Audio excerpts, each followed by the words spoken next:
Na sessão ordinária desta quinta-feira, durante o acordo de lideranças, a líder comunitária, vice-presidente do Conselho da UAB, Tânia Menezes, expôs os problemas recorrentes enfrentados pelos moradores do Vila Lobos Vergueiros, com ênfase nas deficiências de infraestrutura. Ela destacou em especial a situação da Rua dos Brilhantes, que desde 2019 conta com a destinação de recursos para a pavimentação, mas até o momento as obras não foram realizadas. Segundo Tânia, a Prefeitura anunciou a pavimentação de um trecho de 500 metros da via, viabilizada por meio de emenda parlamentar da deputada federal Denise Pessoa. No entanto, informou que o restante da obra dependeria de contrapartida financeira da própria comunidade, composta majoritariamente por famílias em situação de vulnerabilidade, sem condições de arcar com esses custos. A gente já chorou muito por causa dessa rua. A gente já caiu muito naquela rua. Os moradores já estragaram muito carro nessa rua, muita moto nessa rua. E parece que o prefeito não se condói com isso. Eu quero dizer para vocês que faz 6 anos e 5 meses que a Prefeitura de Caxias do Sul não põe uma pedra no bairro Vila Lobos Vergueiros. Na ordem do dia, os parlamentares aprovaram o requerimento do vereador Capitão Ramon do PL, que solicita à Secretaria Municipal de Trânsito, Transporte e Mobilidade informações sobre estudos e medidas adotadas para minimizar os transtornos na mobilidade urbana. Entre os pontos abordados estão os congestionamentos, alterações em linhas de ônibus, dificuldades de acesso, comunicação com a população e articulação com os órgãos de trânsito em obras que estão em andamento.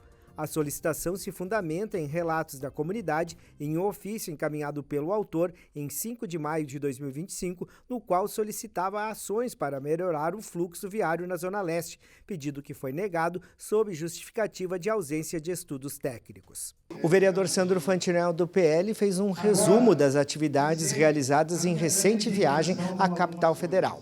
Em Brasília, o parlamentar visitou o Congresso Nacional, conquistando emendas no valor de R$ 2 milhões na área da saúde, turismo e infraestrutura. Também destacou a apresentação do projeto antigranizo no Ministério da Agricultura. O canhão sônico, que é um projeto espanhol, né, que dispara um raio ultrassônico no céu e derrete as pedras, né? Então esse é um projeto.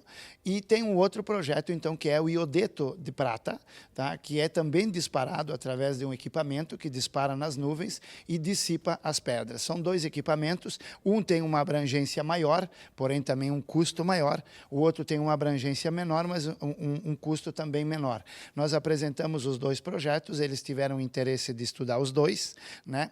Eu, inclusive, dei uma ideia para o Ministério da Agricultura de eles criarem aqui em Caxias alugar um prédio e criar uma cooperativa para associar todos esses agricultores que têm esse problema do granizo e o próprio governo federal, então, comprar esses equipamentos, fazer a instalação desses equipamentos e fazer também a manutenção. Em contrapartida, os agricultores se associam nessa cooperativa para ter esses serviços por parte do governo federal. A vereadora Rose Frigieri, do PT, destacou a importância das políticas públicas voltadas à população em situação de rua, especialmente com a chegada do inverno.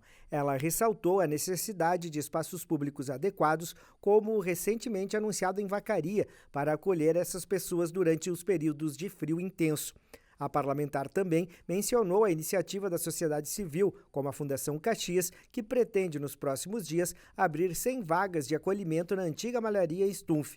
Por fim, Rose lamentou a inatividade do Comitê Pop Rua, enfatizando a urgência de ações concretas e coordenadas para enfrentar essa realidade social. Várias políticas públicas para a população em situação de rua e não cria novas. E as pessoas aí, esta casa, né, que é da fundação, junto com o município, vai ser uma coisa meio híbrida, ela vai começar a receber as pessoas no dia 6 de junho. No dia 4, a casa Carlos Miguel, que já existe, vai ir para lá. Então, não pode ser falado em 100 vagas, são 60, porque 40 já existe e vai ser já oferecida para aquelas pessoas que já estão na casa Carlos Miguel. Mas até lá, e mesmo depois, vai precisar de mais. 60 vagas, a gente sabe que não é nada parecido do que se precisa. O que o município está fazendo? Essa, então, é a minha cobrança, foi a minha cobrança no grande expediente e a gente vai continuar fazendo esse debate.